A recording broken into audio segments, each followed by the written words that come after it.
too many people don't understand the world we live in today. They think of things in terms that perhaps ultimately are not relevant, whether it's economic, whether it's someone else's fault, whether it's my little bit won't matter if I drive a little less, if I turn off a light switch, if I eat less meat or no meat, if I make differences in my own life. And to me, that's the biggest challenge. How do we just get more people to wake up, learn how the world really works, get them to take those steps, see that every little step matters, that every one of us does matters, and to take each one of those steps. What have you found in your teaching that would help us move this country in that direction? Well, in a nation like this,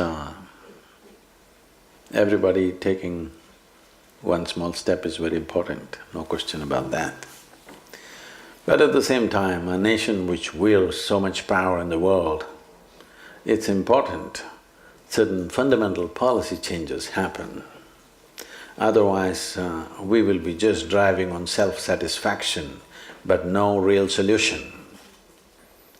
So, it's very important that nations come up with policies which are ecologically sensitive and sensible to do. Individual people, of course, they must do because we are democracies. If we don't express our concern in the way we live, the nation or the government is not going to change, the administrations are not going to change by themselves. It is the people's will which is expressed in the form of administrations, because after all, most nations are democratic and it's the people who elect the people who get there, all right? Individual action is important for awareness, because it's this individual action which will ultimately transform or culminate in the form of a sensitive administration. Without individual concern, a sensitive administration will not come. But we've reached a point on the planet where strong policies are needed. Ecologically sensitive policies are needed. You and me switching off the light is great, I don't even turn on the light, so I don't switch off either. If most of the time I'm alone at home, I never turn on the light. I can walk through, darkness very effortlessly. Unless I want to read, I just don't turn on a single light in the house, I'm just fine. The dogs are happy, I'm happy. That's about it. Every other creature is happy, lights are not on. So, yes, all of us can do that. It's very important, because if we are not ecologically sensitive, we will not bring an ecologically sensitive administration or policymakers to the place. But a time has come, strong policies are needed. Without that, there will be no solutions, because the turnaround time, as I said, I am not a doomsayer, but if we want to turn around this planet in terms of water, in terms of soil condition, this is something most people ignore in terms of ecology. The soil, the damage we have caused to the soil on the planet is the biggest. Other things may be visible, ice is melting somewhere, it's visible, but the damage to the soil we have caused across the planet is incredible and most dangerous, because this is where life evolves. You and me are just a little bit of soil.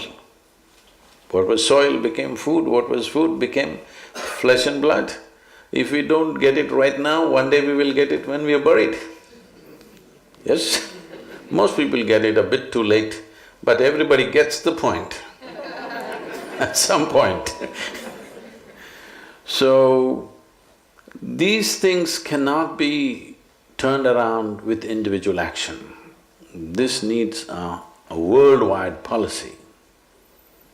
I think if we want to turn the soil around, if we take concrete action in the next 5 to 10 years, in the next 25 to 30 years, we could turn it around quite reasonably. But if, let us say, we don't take any action now and we take action after 25 or 50 years, let's say, after 50 years we want to act, to turn around the same soil, it'll take 100 to 150 years. And that means 4 to 5 generations will go through tremendous, terrible states of life because soil is in a bad condition. If we fix the soil, water is fixed, air is fixed, everything is fixed. soil must be rich and on, because this is the same sod. Well, very well said, and I can give a little context for that.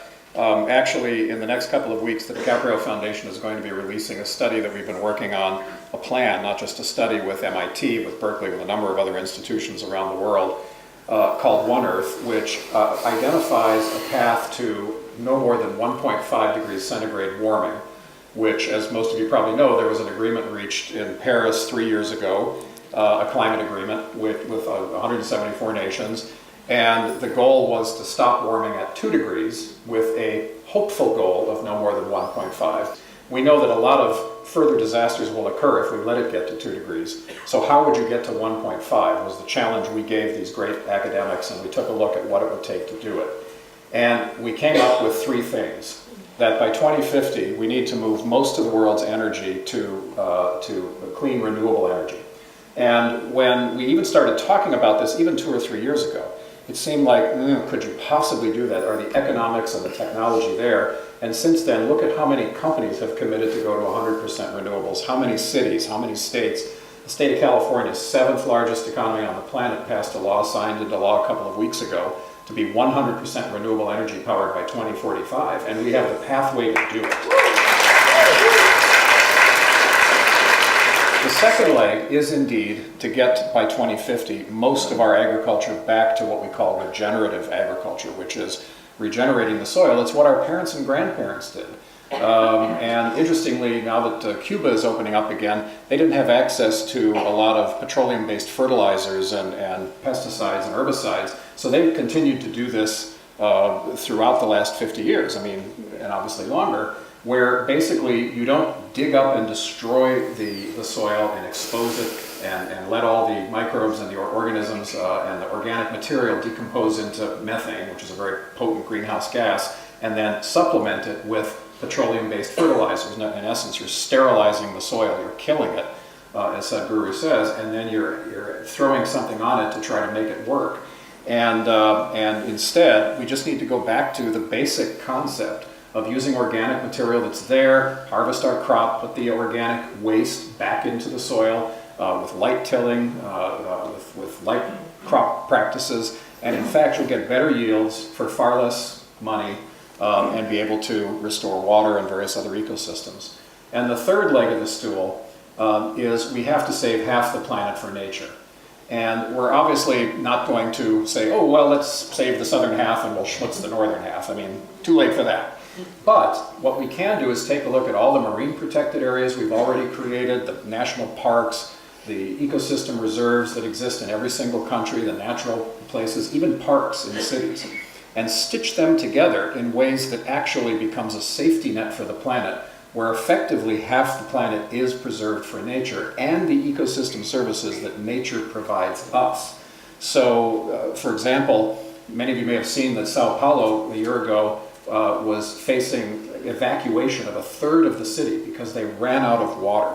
And that was because they had denuded rainforests many, many miles away from Sao Paulo. But that's what had sequestered the rain, sequestered the moisture, nourished the soils, which then allowed aquifers to fill and rivers to flow and so forth, that kept a city of 22 million people alive. When they destroyed those forests, all of that disappeared with the first drought. So now they're learning that that has to be restored, that it's not just for the sake of creatures or plants and animals that we'll never see. It's actually for the human ecosystem services as well. I'll get off my soapbox here, but my point being there's 3 things that will give us a livable planet and give us a sustainable planet for 10 billion people by 2050. And it is this 100% renewables, 100% regenerative agriculture, and saving half for nature. And so your point about soils is really at the centerpiece of all that.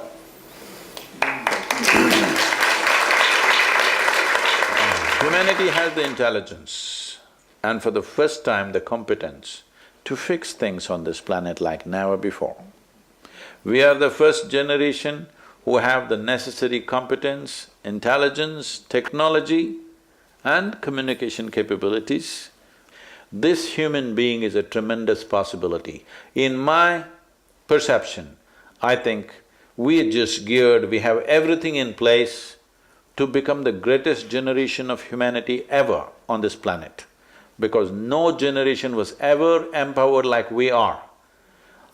Are we going to just sit on the threshold and watch, or are we going to make it happen is in our hands? Let's make it happen.